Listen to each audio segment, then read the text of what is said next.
Welcome to the World of Art with Paul Crimi.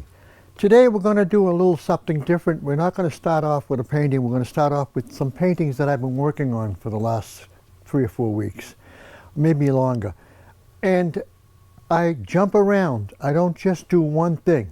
I go what feels good for me in my soul, and then I look at my photographs and I say, wow, that's a nice photograph. Why don't I paint that? I've actually painted a boat that I've never done. I've never painted a boat with a schooner boat. I've done hundreds of photographs of schooners, and they're gorgeous. I got them all over the studio. But I decided I like to paint one, and I did, and I have it here. We're going to show it along the way. But today, right now, I'm going to start with the River of Life. I love abstract art because it comes from your soul. Art that you have photographs of and you see, that's great, but it doesn't have any personality for me. When I do something like this, and I do it on my etching press, a friend of mine in a nursing home has Alzheimer's, and he left me a ton of art in oil paints and cabinets and beautiful cabinets that hold artwork. So I decided I'd try to do oils, and I've never done oils. And this series that I just did is oil paints with water. I never knew that oil paints mixed with water. That shocked me when I read the tube of paint. So it's like doing a watercolor, I thought, but it takes forever to dry. So I watered down the oil paints with the water so much that it's like a water painting instead of an oil painting.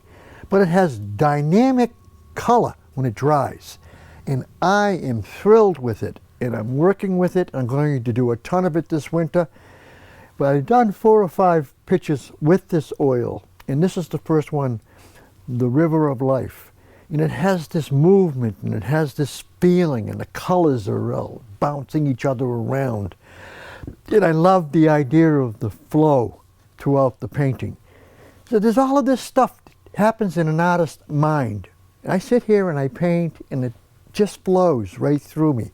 So we're done with this one.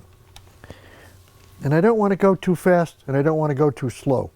But I'm going to go at a rhythm, and I might go from abstract to realism and then back to abstract. I don't know.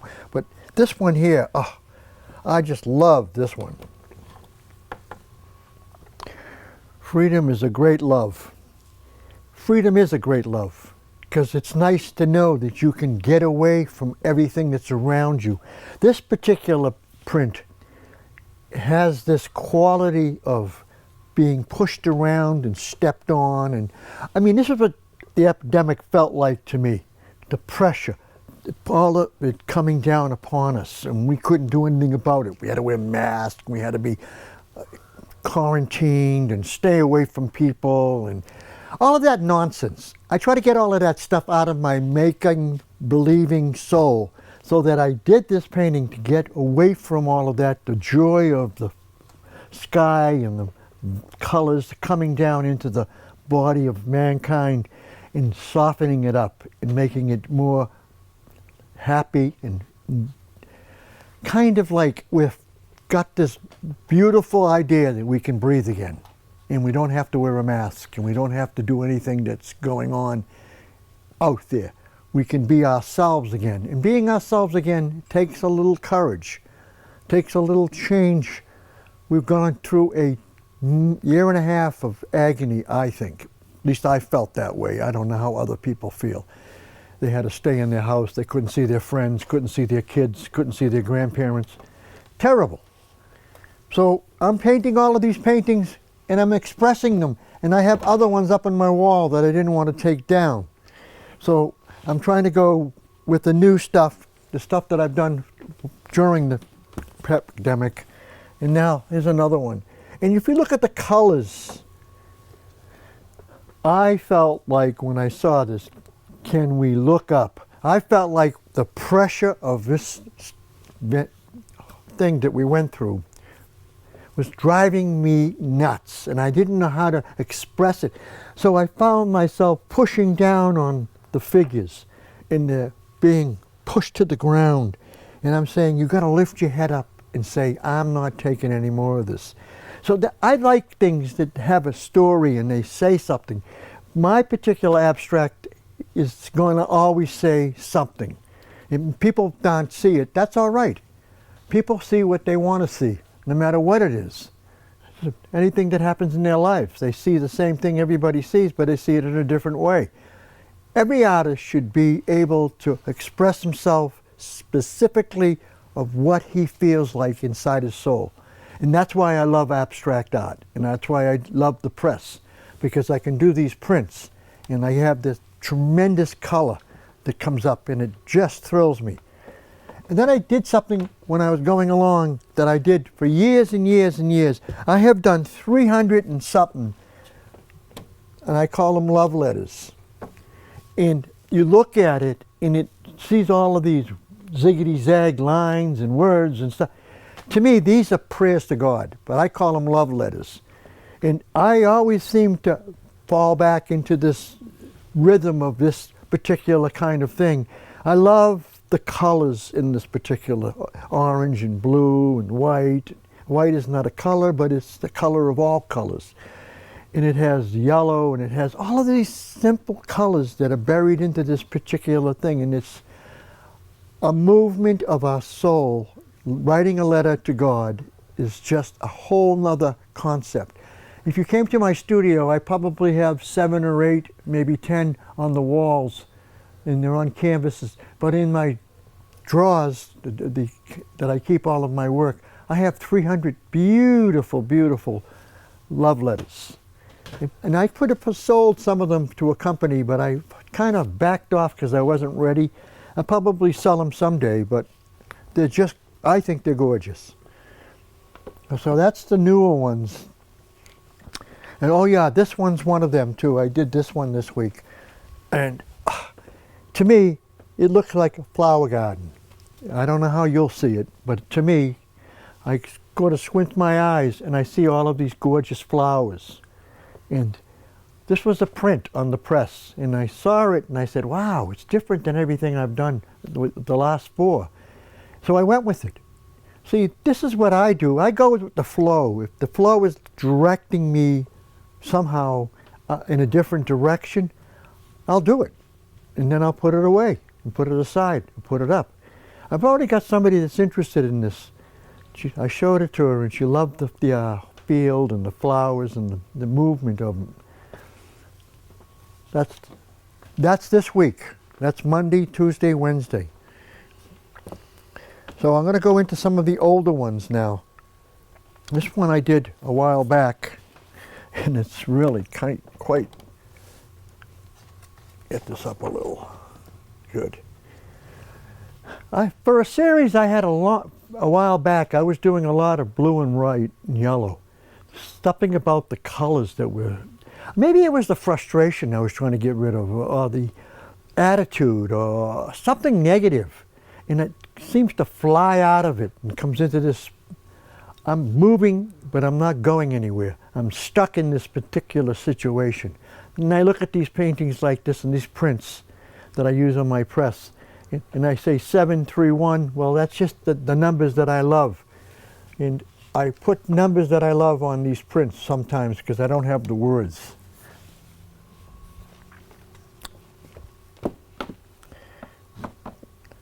I don't want to go too fast, you know, but this one here goes like this.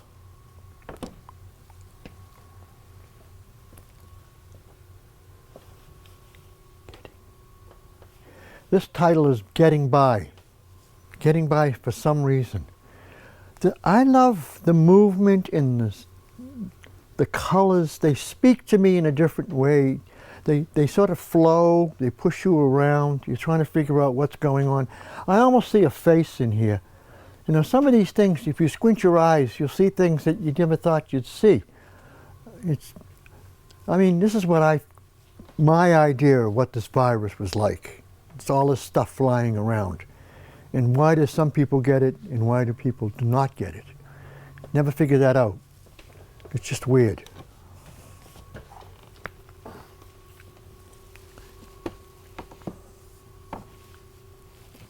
Oh, this series here, oh my God, this was my first experience with oil paints on a printing film.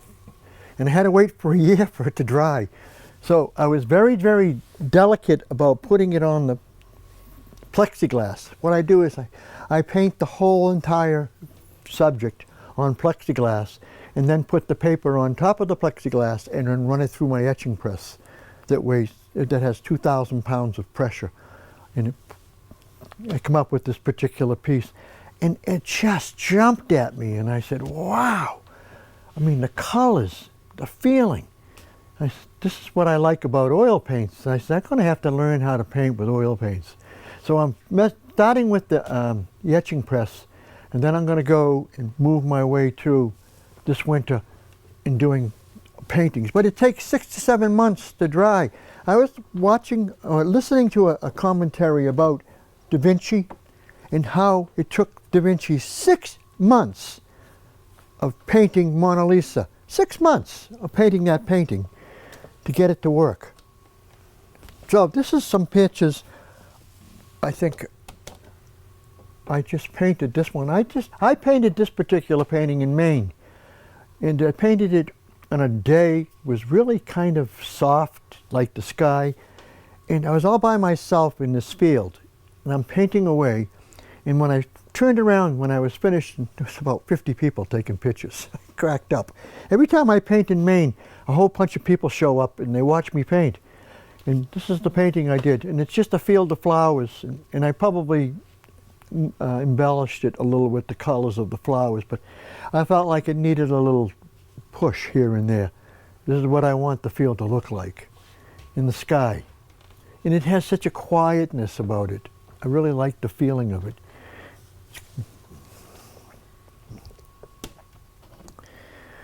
Now, I've got into lighthouses. I've been painting a lighthouse. I did a commission for a young lady of the Situate Lighthouse, and it came out really nice. And I'm not the kind of guy who loves to do lighthouses, but I've said, well, I'll do a few of them. I've done about 3 or 4 of them now, and I just did this one. I saw it in a magazine, and I said, wow, I like this particular lighthouse. So I spent some time, and I put the seagulls in and the rocks and the water. But it's very quiet, very serene, just like a summer day, really quiet. I mean, that's that teaching stuff at the museum school. Now, I had a photograph of this particular tree. It's a dogwood tree. And this is what the photograph looked like. So if ever I was to do a painting and make it look like the photograph, this was it. Because, I mean, I copied it to the point where I said, my God, does this have personality? It has this beautiful, soft green grass and the dark trees in the background, and then this grayish white leaves. And when I did it, I didn't have any stems on the bottom right here, but I finally felt like, I got to put something down there because somebody's going to say, it looks stupid floating in air. I think it was my wife that said that, but it just has this quietness about it. It feels like dusk. It feels like the sun's gone down, and it's just getting a little dark, a little darker.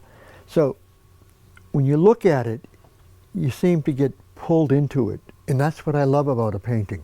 If a painting makes you take a double look or another turn, it's speaking to you. There's something about it that has something to say to you. And I love that in art. I love it in all of the art that I do. I work on these things, some of them for hours and hours and days, years and years for some. And I just love when it's finished. And that's when I hate to give it up. And if it sits around with me, it stays forever and ever. Now, this painting was another photograph that I did. And I said, you know, I have all of these gorgeous flowers in vases, and I have all these gorgeous photographs.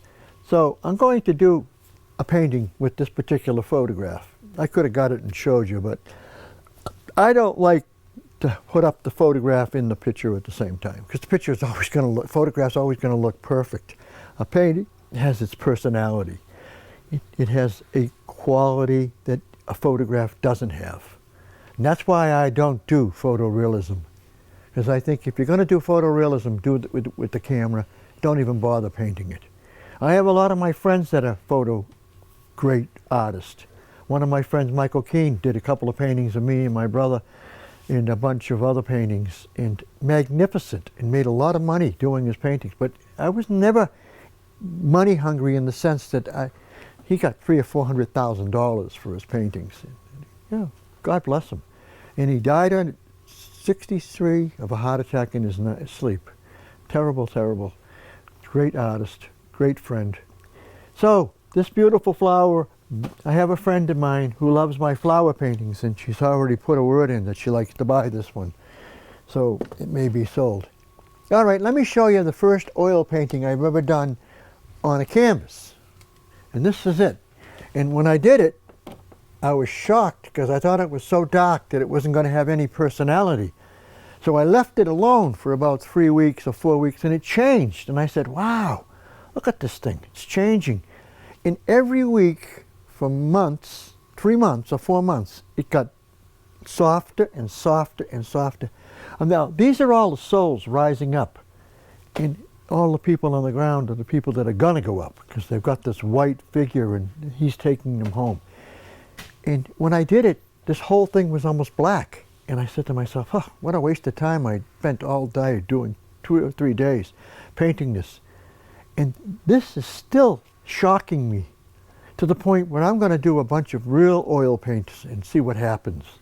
Because the quality and the feeling, in fact, I have a patron in Florida that's fallen in love with this already, has made a comment about would I send it to her, and if I sent it, would I sell it?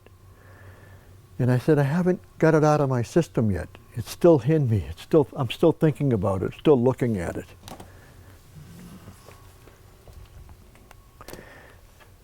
Now here's a painting. I put this in the list because my wife bought this frame. I got a kick out of my wife. She's always hollering about me and my frames. But she bought this frame for $4. And I says, you know, that's $1,500 a frame, that particular frame. I have a whole bunch of those frames in my storage room from years ago when I used to sell my paintings and they used to auction them off at the Channel 2 collection. And I felt like this particular frame was going to fit into this particular painting, and it did. And I had this painting out of the frame because I didn't have a frame that was that size. It was a weird size, 36 by 30, something like that. Weird size. And this frame was perfect for this particular painting. And I said, wow, you know, I think the fog and the boat and the water and the grass. And this was painted maybe 25 years ago. And I pulled it out and put it in this frame, and I've fallen in love with it again. I says, this painting's beautiful. It has a quietness. You want to go stand by the water and look at the fog, and it speaks to me in that kind of a manner. And I got one more left out of this show, and it's going to be a boat that I painted, of a schooner. I have tons and tons. I can go grab a couple of the photographs and show you. Now I have 2.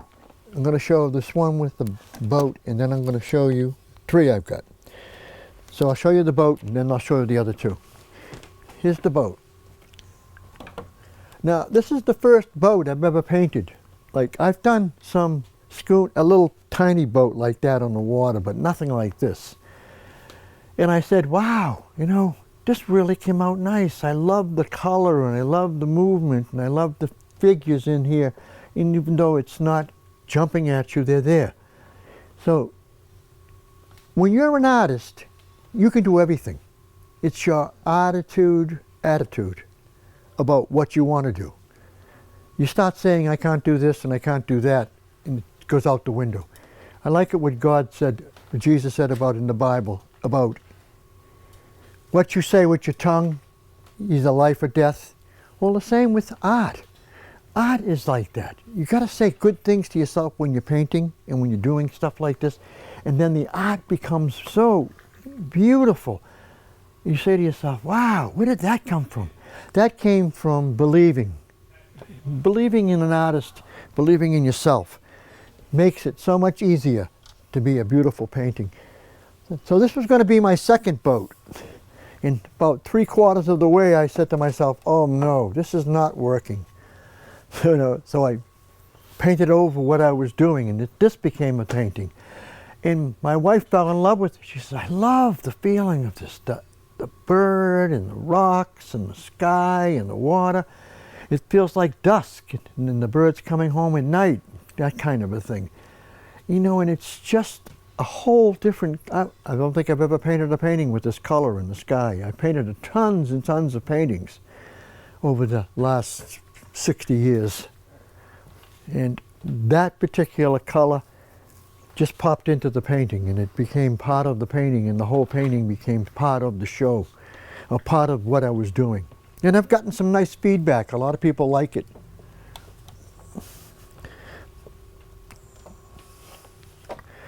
And I'm putting up a print of a painting that I have on the wall over here. This was Camden, Maine, my first time in Maine. I took a photograph of Camden, Maine, and I was so impressed with this particular photo that I did a painting of it, and then I was so impressed with the painting that I've done a print with it. And this is the Camden, Maine, USA. It shows you the quality of the color in the acrylic that is in the painting. I mean, if I put the painting side by side, you'd say it's a beautiful copy, and which I like. I like both of them. I don't know if I'll sell the Camden, Maine original unless somebody's crazy enough to give me what I want. But this particular print is so beautiful and so strong, and it says a lot to me. I just love going to Maine and taking pictures of the schooners and the Pennacut painting of the little house. All of these things on that particular painting over there of another place in Maine. It was in Brooklyn, Maine. I said, oh my God, this looks like Japan. So I keep a lot of my Maine paintings. I haven't, except for the one over here is talking about paintings that are on the wall. This one here is Duxbury, just the grass and a little bit of the water. I spent 2 days painting that, each piece of grass with the touch. If you fall in love with art, and you fall in love with what you want to do, then just keep doing it, because when you do it, it becomes part of you, and it becomes your personality and your feeling. I mean, you walk around my room, if you ever come up here, 1000 Main Street in Hanson, and you see what I have, and you're going to say, how did you do all of this? I have been doing this since I was 5 years old, and I went to the museum school when I was 12 years old. And I kept going back to the museum school. And I went after I was married and had 3 kids. And I went under the GI Bill for another couple of years. I could go back even at 177 and paint at the museum school or teach printmaking. But the stage I'm in now, in the studio I'm in now, I'm so happy coming here and doing what I do. And so I want to thank you, God bless, and good night.